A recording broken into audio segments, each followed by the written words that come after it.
Ma compagne chérie, je t'écris ces mots sans savoir s'ils te parviendront, quand ils te parviendront, et si je serai en vie lorsque tu les liras. Tout au long de ma lutte pour l'indépendance de mon pays, je n'ai jamais douté un seul instant du triomphe final de la cause sacrée à laquelle mes compagnons et moi avons consacré toute notre vie. Mais ce que nous voulions pour notre pays, son droit à une vie honorable, à une dignité sans tache, à une indépendance sans restriction, le colonialisme belge et ses alliés occidentaux, qui ont trouvé des soutiens directs et indirects, délibérés et non délibérés, parmi certains hauts fonctionnaires des Nations Unies, cet organisme en qui nous avons placé toute notre confiance lorsque nous avons fait appel à son assistance, ne l'ont jamais voulu. Ils ont corrompu certains de nos compatriotes. Ils ont contribué à déformer la vérité et à souiller notre indépendance. Que pourrais-je dire d'autre que morts, vivants, libres ou en prison, sur ordre des colonialistes? Ce n'est pas ma personne qui compte.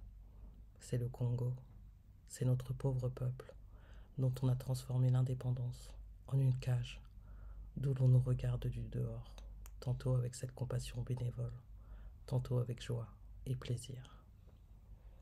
Mais ma foi restera inébranlable.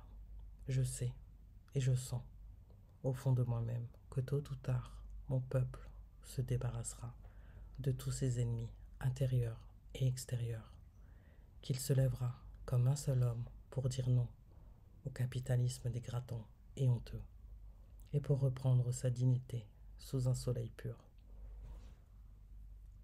Nous ne sommes pas seuls.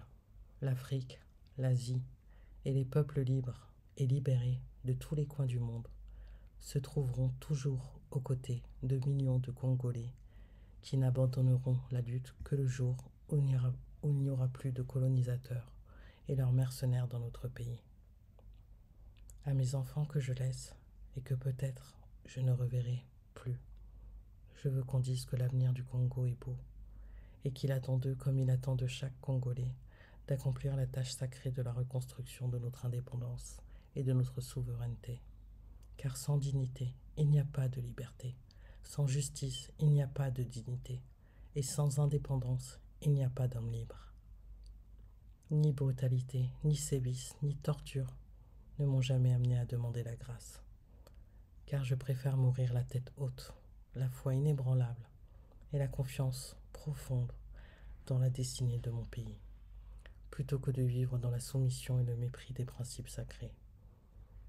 L'histoire dira un jour son mot, mais ce ne sera pas l'histoire qu'on enseignera à Bruxelles, Washington, Paris ou aux Nations Unies, mais celle qu'on enseignera dans les pays affranchis du colonialisme et de ses fantoches.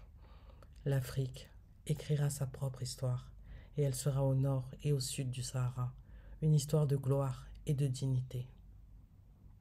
Ne me pleure pas, ma compagne. Moi je sais que mon pays qui souffre tant saura défendre son indépendance et sa liberté. Vive le Congo, vive l'Afrique.